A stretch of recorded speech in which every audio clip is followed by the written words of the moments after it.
कराची में SIO police की कार्रवाई जंहिंमें वॾे अंग में फुर कयल सामान हथ कयो वियो आहे। जवाबदार हबीबुल्लाह ऐं सुलेमान खे गिरफ़्तार कयो वियो। SSP जुनेद शेख जो इहो चवणु आहे मुख़्तलिफ़ इलाइक़नि मां करोड़े रुपयनि जा समई मोबाइल फ़ोन, टैबलेट ऐं लैपटॉप हथ कया विया आहिनि। ब्रेकिंग न्यूज़ असां सां शेयर करे रहिया आहियूं। कराची में SIO पुलिस जी कार्रवाई वॾे अंग में फुर कयल सामान हथ कयो वियो आहे। जवाबदार हबीबुल्लाह ऐं सुलेमान खे गिरफ़्तार कयो वियो। SSP जुनेद शेख जो इहो चवणु आहे मुख़्तलिफ़ इलाइक़नि मां करोड़े रुपयनि जा समई मोबाइल फ़ोन, टैबलेट ऐं लैपटॉप हथ कया विया आहिनि।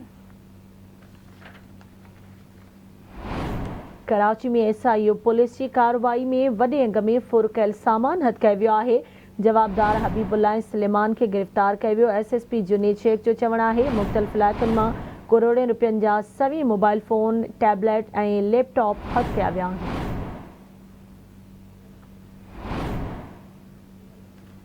तफ़सील मालूम कंदासीं। असां सां लाइन ते मौजूद आहे कराची में आवाज़ न्यूज़ रिपोर्टर आमिर सुप्रो। जी आमिर, कार्रवाई के हवाले से अपडेट कजो।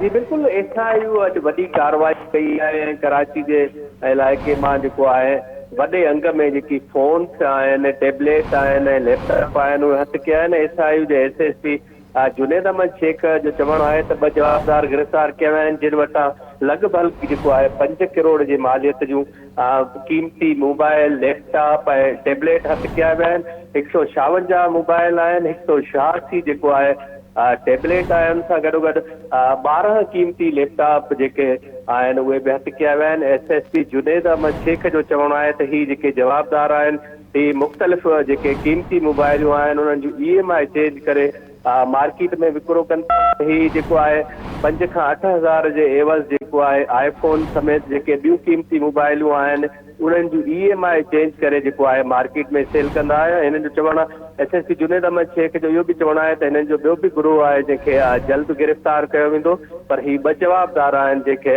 SSP जुनेद अहमद शेख गिरफ़्तार करण जी दावा कई आहे। उहे जवाबदार जेके आहिनि SIO जी टीम वटि मौजूद आहिनि। SSP जुनेद अहमद शेख जो इहो चवणु आहे त वधीक असीं कार्रवाई करे ॿिए बि जेके हिननि सां गॾु कमु कंदड़ जवाबदार आहिनि कराची मां फुर थियल जेके कीमती मोबाइलूं आहिनि उन जा EMI चेंज करे मुख़्तलिफ़ इलाइक़नि में जेको आहे सेल कंदा त उन्हनि खे बि जल्द गिरफ़्तार कयो वेंदो। जी ठीक है, मुझे मेहरबानी आमिर अपडेट करण लाइ।